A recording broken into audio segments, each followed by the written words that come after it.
Hello students, class 10th हम कर रहे हैं बेटा हिस्ट्री का chapter number 4 and the chapter name is the age of industrialisation. हम इसके पहले 2 वीडियोस कर चुके हैं और इसका तीसरा वीडियो है, थर्ड पार्ट है और हमें शुरू करना है इंडस्ट्रियलाइजेशन इन द कॉलोनीज़। और यहाँ हमें कॉलोनी यानी जो ब्रिटेन के कॉलोनी थे उसमें हम इंडिया का एग्जाम्पल लेंगे, इंडिया के बारे में देखेंगे यहाँ इंडस्ट्रियलाइजेशन कैसा था। देखिए, let us now move to India to see how a colony industrialisation. Once again we will look at not only at factory industry but also at the non mechanise sector. और यहाँ पर भी हम same जो Britain की तरह है, ऐसा नहीं है कि जहाँ हम इंडस्ट्रियलाइजेशन की बात करें तो सिर्फ फैक्ट्री का जो हमारे दिमाग में एकदम से आता है उसको फैक्ट्री में काम ना देख करके जो बिना फैक्ट्रीज में होता था, नॉन मैकेनाइज सेक्टर यानी जैसे घरों में होता था, बुनकर होते थे, उनके ऊपर भी हमारा फोकस रहेगा। यहाँ हम खास तौर से टेक्सटाइल इंडस्ट्री की ही बात करेंगे, यानी कपड़ा जो व्यापार था उसी के बारे में पढ़ेंगे। देखिए, the age of Indian textile. Before the age of machine industry, silk and cotton goods from India dominated the international market in textile.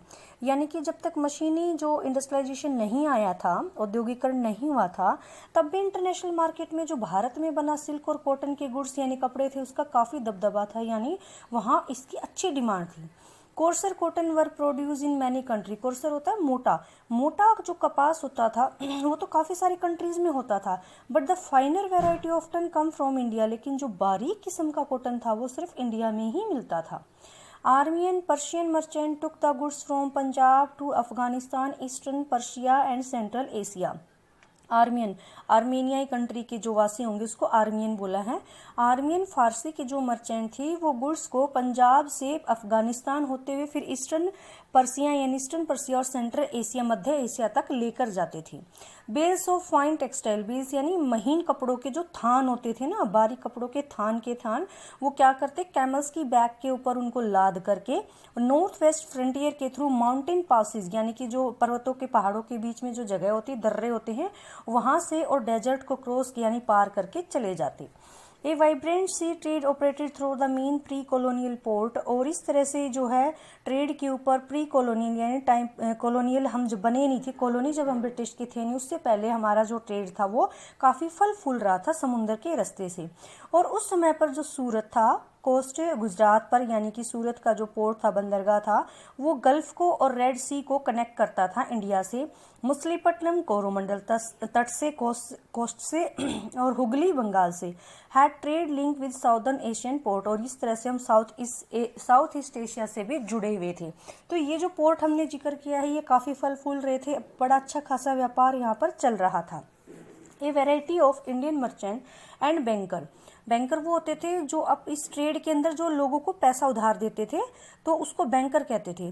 Banker were involve in this network of export trade. तो काफ़ी सारे merchant और banker जो थे इसमें शामिल थे, इस नेटवर्क में, ट्रेड के नेटवर्क में। फाइनेंसिंग प्रोडक्शन, जो जिसमें प्रोडक्शन में फाइनेंस मतलब पैसा लगाते। कैरिंग गुड्स की सप्लाई करते, एक्सपोर्ट करते एक से दूसरी जगह पर, यानी कि चीज़ों को लेकर जाते, निर्यातकों तक, एक्सपोर्टर तक पहुंचा देते। Supply merchant link the port town to the inland region. उसके बाद जो सप्लाई करने वाले मर्चेंट होते थे वो पोर्ट से अपनी जो सामान होता उसको उठाते और देश के भीतरी इलाकों तक, जो अंदर की जगह, वहां तक पहुंचा देते। They gave advance to weaver procure the woven cloth from weaving village. अब जो है बुनकर जो होते थे उनको अग्रिम पेशगी यानी कि एडवांस में कुछ पैसा दिया जाता था, और फिर उसके बाद जो कपड़ा होता था, बुना हुआ कपड़ा, वो उसको विलेज से खरीद लेते, उठा लेते थे और फिर उसकी सप्लाई करते थे, पोर्ट तक उसको पहुंचा देते थे।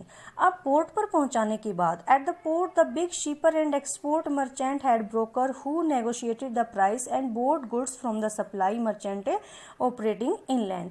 अब इसके बाद जो शिप के मालिक होते थे और जो एक्सपोर्ट मर्चेंट यानी जो निर्यात करने वाले जो व्यापारी थे, वो उनके लिए दलाल जो है कीमतों के लिए मोल भाव करते, ब्रोकर यानी दलाल।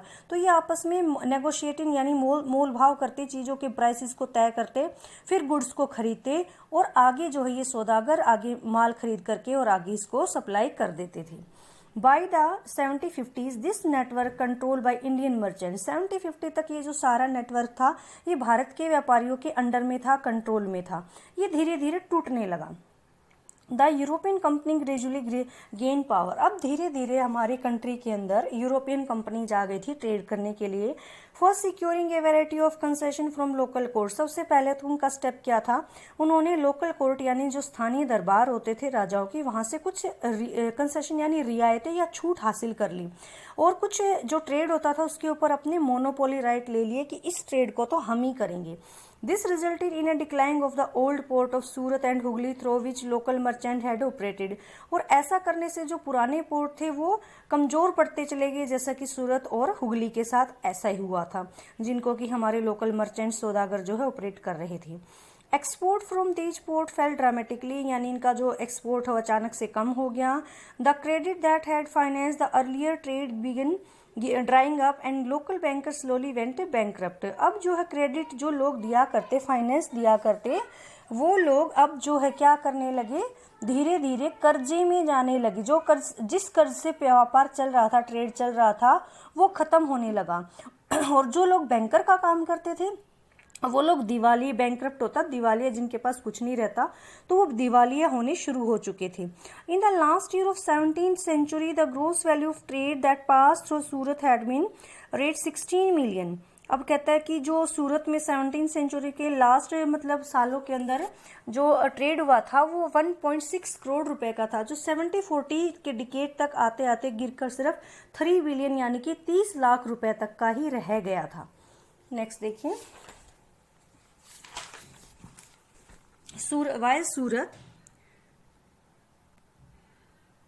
While Surat and Hooghly decayed Bombay and Calcutta grew. जैसे सूरत और हुगली का हमने देखा कि कमजोर पड़ते जा रहे थे, यहाँ पर ट्रेड काफी कम हो गया, तो बॉम्बे और कलकत्ता ग्रो करते जा रहे थे, यहाँ पर काफी अच्छे हालात हो चुके थे। अब ये नए पोर्ट थे। This shift from the old port to the new one was an indicator of the growth of colonial power. और पुराने पोर्ट से नए पोर्ट की तरफ जाना ये दिखा रहा था कि अब जो है कॉलोनियल पावर यानी कि जो औपनिवेशिक पावर है उसका दबदबा था। Trade throughout the new port come to be control by European company and was carried in European ship. अब जो है पूरा ट्रेड जो नए पोर्ट के ऊपर होता था, यूरोपियन कंपनी उनके कंट्रोल में था और उन्हीं के शिप के जरिए किया जाता था। Well many of the old trading house collapse. जबकि अपने जो यहाँ पर पुराने घराने थे, जो व्यापारी घराने ट्रेड करने वाले, वो ढह चुके थे। Those that wanted to survive had to now operate within a network shape by European trading company. और जो कुछ बचे रहना चाहते थे तो यूरोपियन कंपनी के अंडर में ही जो नेटवर्क था उसके अंडर काम करने के अलावा उनके पास कोई दूसरा ऑप्शन नहीं था। How did this change affect the life of weaver and artisan. तो बुनकरों की, कारीगरों की इस जिंदगी के ऊपर, लाइफ पर क्या प्रभाव पड़ा ये देखते हैं। देखिए, What happened to weaver? Weavers का क्या हुआ? The consolidation of East India Company power after the 70-60s did not initially lead to decline in textile export from India. कहते हैं कि 70-60 के बाद ईस्ट इंडिया कंपनी की जो सत्ता, उसकी जो पावर उसके पास आई, तो उसमें जो है भारत का जो कपड़ा था उसके निर्यात में, एक्सपोर्ट में इतनी गिरावट नहीं आई थी जब उनके पास पावर आई। British cotton industry had not yet expanded, क्योंकि उस समय तक ब्रिटिश के अंदर कपास का जो, कॉटन का जो इंडस्ट्री था, उद्योग था, वो फैलना शुरू नहीं हुआ था।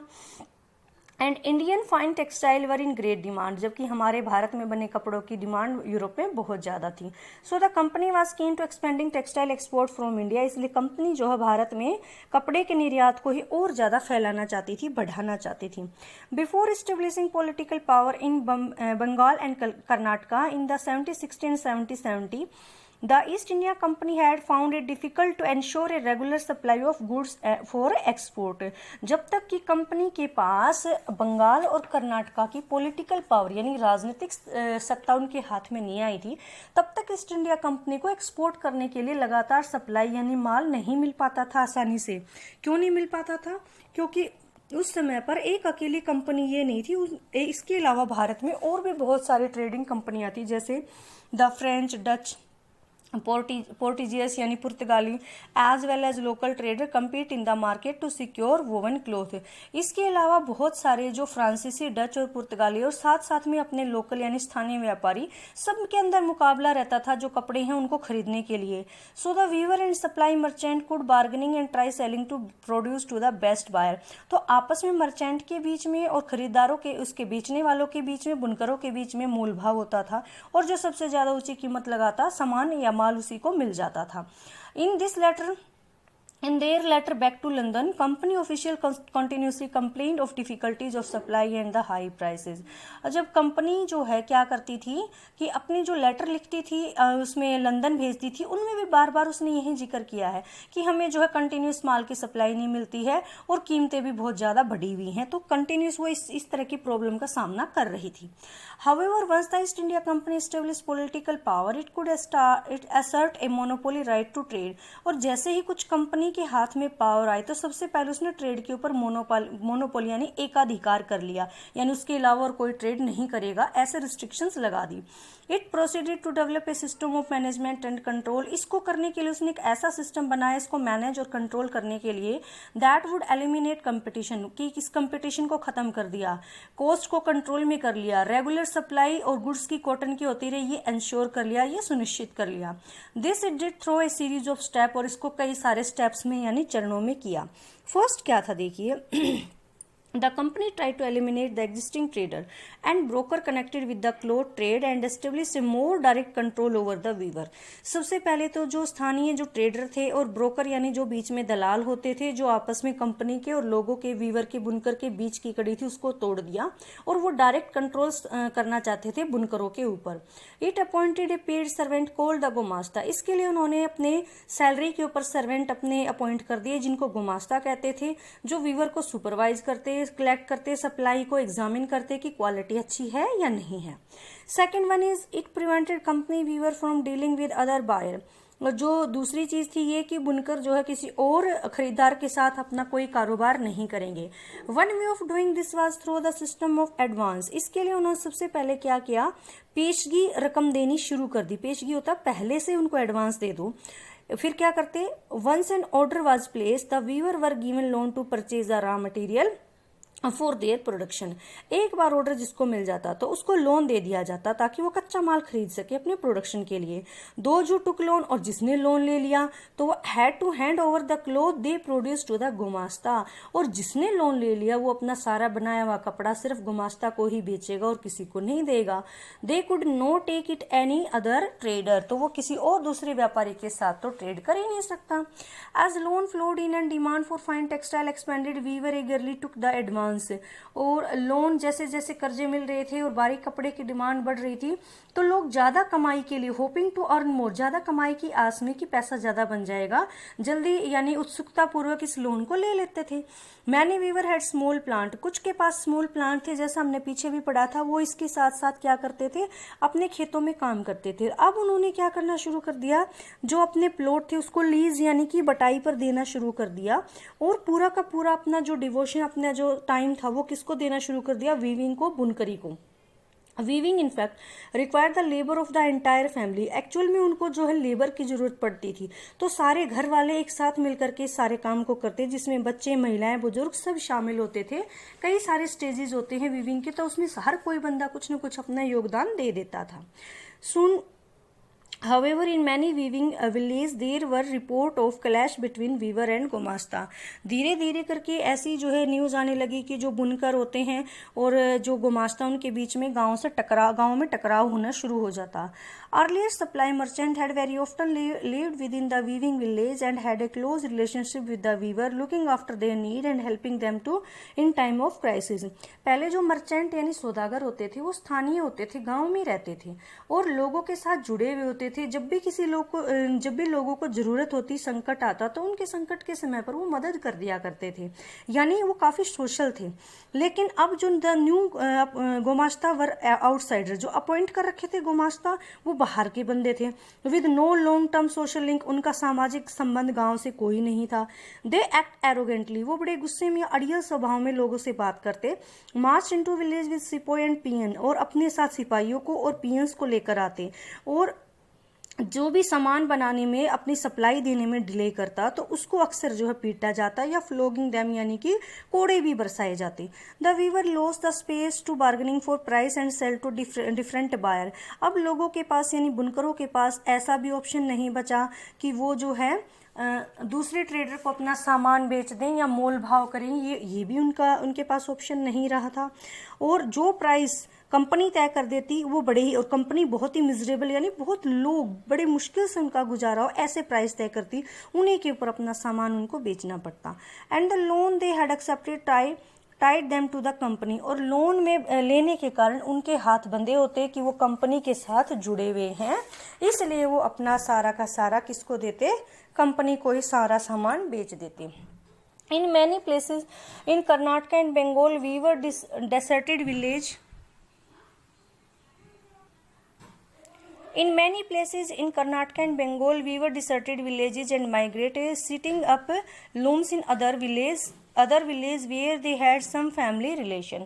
अब कर्नाटका और बंगाल में ऐसी जगह होने लगी जहाँ पर लोग भागने लगे, गांव छोड़कर जाने लगे, और जहाँ कहीं उनकी दूसरी जगह गांव में रिश्तेदार होते तो उनके साथ मिलकर के वो लूम यानी करघा लगा लेते और वहाँ अपना काम शुरू करते। As weaver along with the village trader revolt opposing the company and its official, और कई जगह बुनकरों ने गांव के ट्रेडर्स के साथ मिलकर कंपनी के जो ऑफिशियल्स यानी अधिकारी हैं उनका अपोज यानी विरोध भी किया, उनमें टकराव भी हुआ। Over time many weaver began refusing loan, अब जो है काफ़ी समय के बाद जो है वीवर ने लोन को पे करने से मना कर दिया। क्लोजिंग डाउन देयर वर्कशॉप, अपने वर्कशॉप को बंद कर दिया और खेतों में काम करने के लिए एज ए लेबर वो चले गए।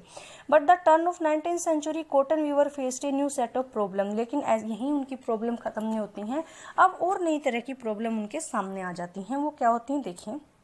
मैनचेस्टर कम्स टू इंडिया, भारत में मैनचेस्टर का आना।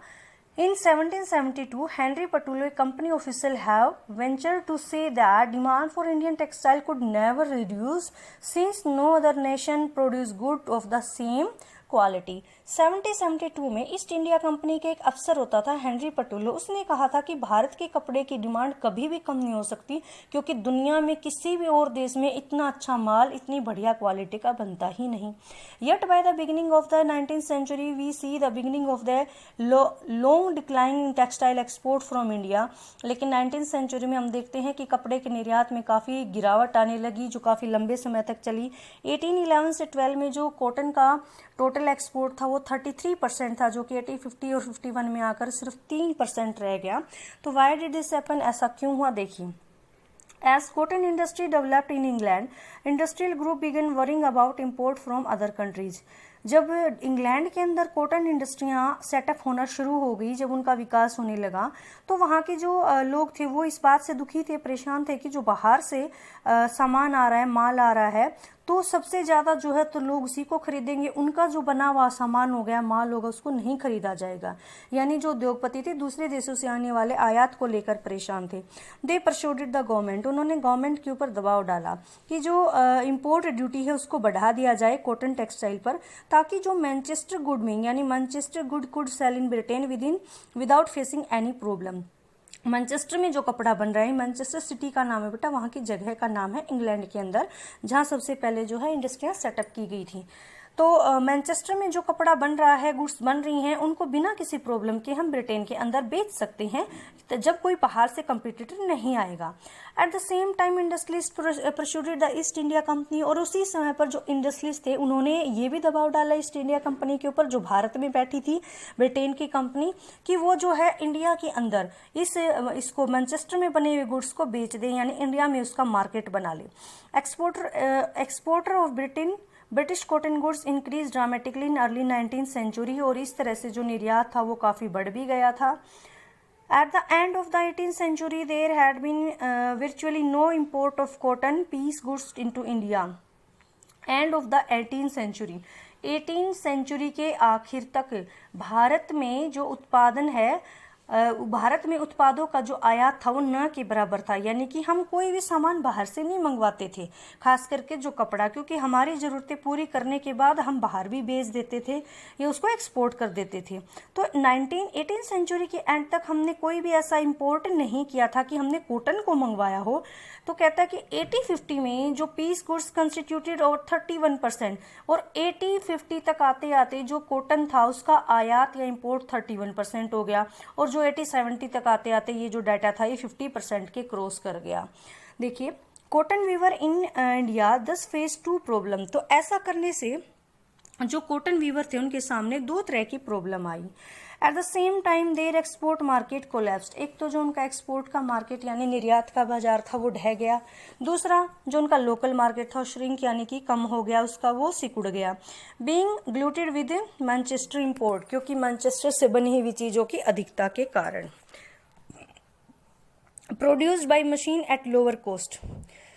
The imported cotton goods were so cheap the weaver could not easily compete with them, क्योंकि जो इंडस्ट्रीज के अंदर जो चीज़ें बनी होती थी वो काफ़ी सस्ती होती थी, जो कि हाथ से बनी चीज़ों से उनका मुकाबला नहीं किया जा सकता था।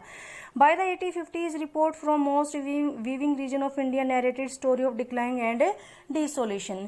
तो 1850 के दशक में ऐसे देश में बहुत ज़्यादा ऐसे बुनकर थे इलाकों में, बुनकरी के इलाकों में गिरावट आई, जो बुनकर थे उनमें, और इस तरह की जो बेकारी और गिरावट के किस्से हों उनकी भरमार थी। ऐसा आम हो चुका था कि लोगों में बेकारी और मायूसी छा गई।